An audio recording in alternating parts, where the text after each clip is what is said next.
He's hailed as a polished performer, sophisticated composer, and savvy businessman. His music is described as a delicate mixture of R&B, hip-hop, and smooth jazz.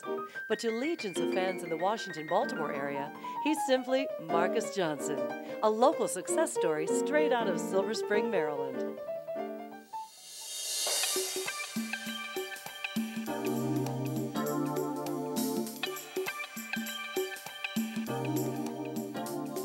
Marcus Johnson was born in Columbus, Ohio.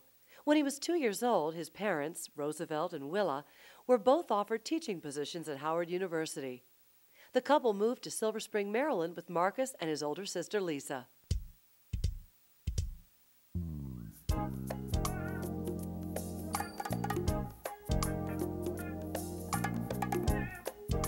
It became evident early on that Marcus had an innate ability to use his talent, intelligence, and personality to take advantage of existing opportunities. And even when no opportunities seemed apparent, Marcus smoothly forged his own path. I was a mischievous kid. I used to like to if the norm was this way, I wanted to go here.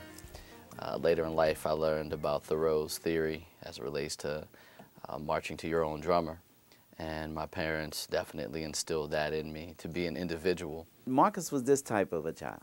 Everybody in the neighborhood knew Marcus, from the mailman to all the delivery men to the neighbors. You just name it. Everybody knew Marcus.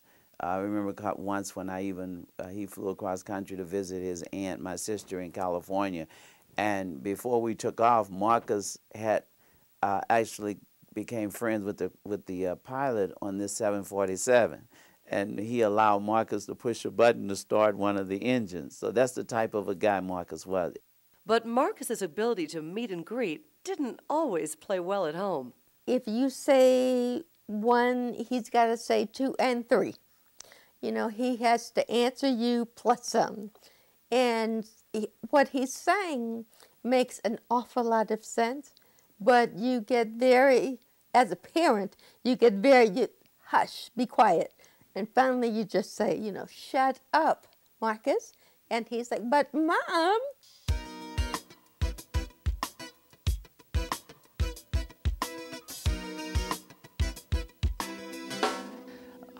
I was on the golf course the other day and someone asked me, what's your passion? Is it the music or is it the business? And for me, it's both. At Howard, Marcus continued to hone his musical skills in the classroom and on the stage. His dream was to establish his own record label, but he realized he needed the legal and business skills to do it his way. A defining experience led him to Georgetown University to pursue dual graduate degrees in law and business.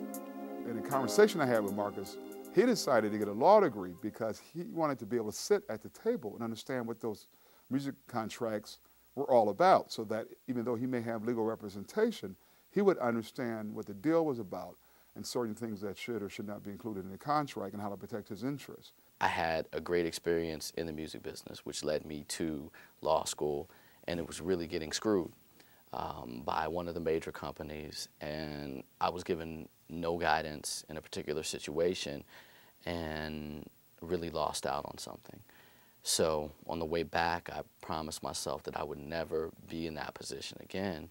And it was the whole theory from the time I was 19 until I graduated, and I still have it today, is the right side of the desk. And that's what, when I speak to people, I always talk about, with the right side of the desk. Not the one that's receiving the contract, but being the one that is giving the contract. He sat at the dining room table for 30 days, and he studied his butt up. I mean, he bought books, he studied everything. When he took his LSAT, 2 or 3 o'clock in the morning, he'd be down here reading. When he took his LSAT, he did great. I never did think it was a good idea for him to pursue the JD MBA combined.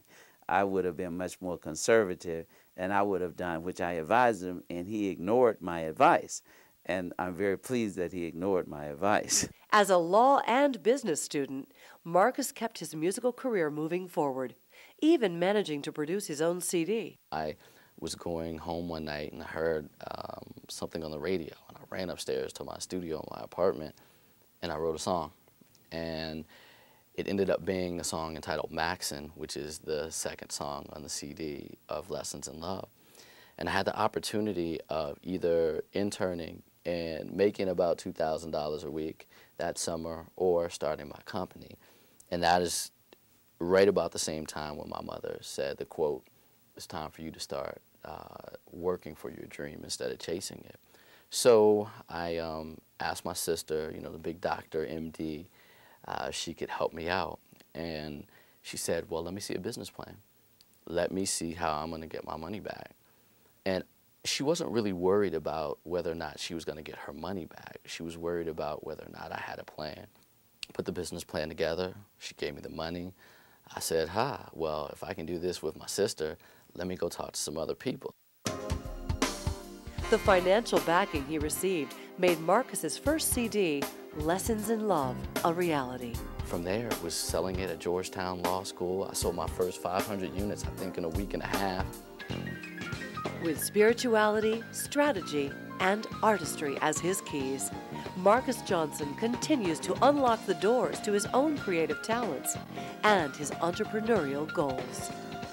Every time that I think about performing and running the business, you know, sometimes it gets a little rough because I am only one person. And as I get older, it gets a little harder sometimes to wake up because, you know, you work in the office 12 hours and then you go play for 4. However, it goes back to what we said about whether it was stressful, and it's not, and I love it. You know, sometimes you have to say, look, I am not going to let life lead me. I'm going to try and lead my life. And if you can't take that time out for yourself, I mean, is what you're doing worth it?